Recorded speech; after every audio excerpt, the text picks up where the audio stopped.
বিসমিল্লাহির রহমানির রহিম। আসসালামু আলাইকুম। আশা করি আল্লাহর রহমতে সবাই সুস্থ আছেন, ভালো আছেন। আমিও ভালো আছি। আজকে ধনিয়া পাতা সস তৈরি করে দেখাবো। ধনিয়া পাতা আচারের জন্য এখানে আমি 500 গ্রাম ধনিয়া পাতা নিয়েছি। ধনিয়া পাতাগুলো আমি আগে থেকে বেছে পরিষ্কার করে ধুয়ে নিয়েছি। আমি এমন ডাটা সহ নিয়েছি।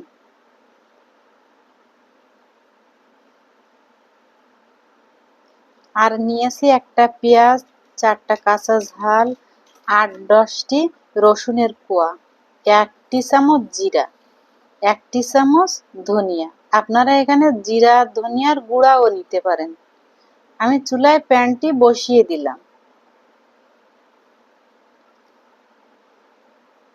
ধনিয়া পাতাগুলো আমি আস্তে আস্তে প্যানের মধ্যে দিয়ে দিলাম।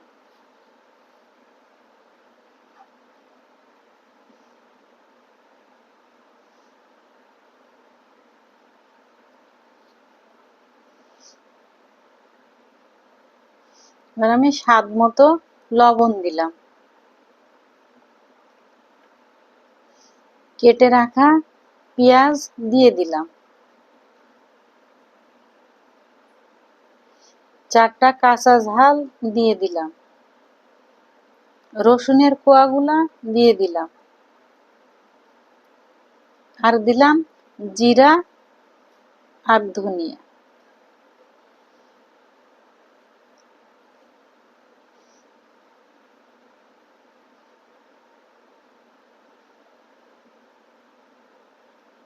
এক টেবিল চামচ চিনি দিলাম। চিনি আর ঝালটা আপনারা আপনাদের স্বাদ মতো দিবেন।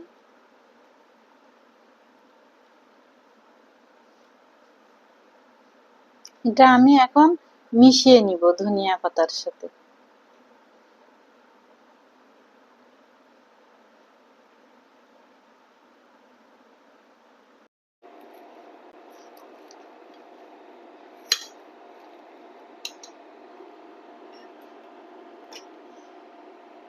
এখানে আমি 1 কাপ ভিনেগার নিয়েছি, হোয়াইট ভিনেগার।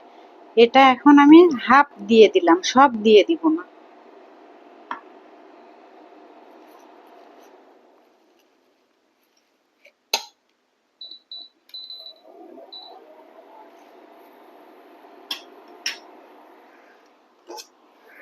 এখানে আমি কোনো পানি দিব না।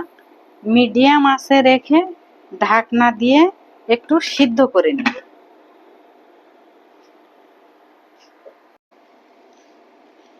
ঢাকনাটা খুলছি।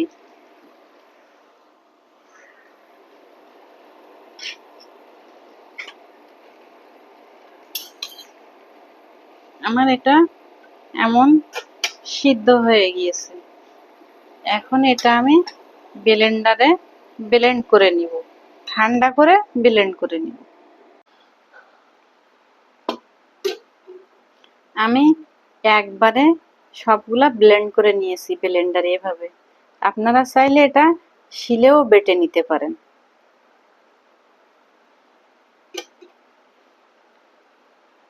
এবার আমি এটা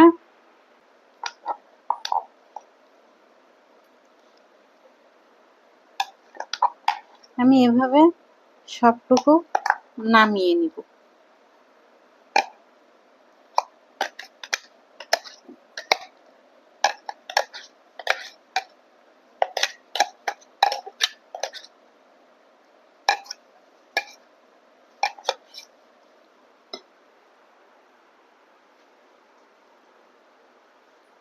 আমি সবটুকু ব্লেন্ড করা ধনিয়া পাতা নামিয়ে নিয়েছি। এবার এখানে আমি যে 1 কাপ ভিনেগার নিয়েছিলাম, সাদা ভিনেগার, তার হাফ ধনিয়া পাতা সিদ্ধর সময় দিয়েছিলাম। আর এখন আর যে বাকিটুকু ছিল সেটুকু এখন আমি দিয়ে দিলাম। দিয়ে এটা আমি সুন্দর করে ভালোভাবে মিশিয়ে নিব। ভিনেগারটা দিলে সহজে এই সসটি আর নষ্ট হবে না। এটা বাহিরে 5-6 মাস পর্যন্ত রেখে খাওয়া যাবে।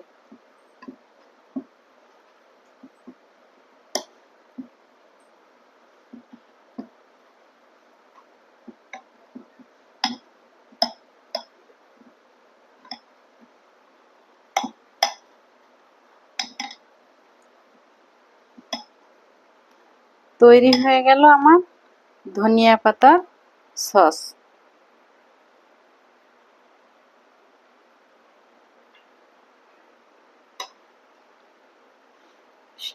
সবাই ভালো থাকবেন, সুস্থ থাকবেন। আল্লাহ হাফেজ।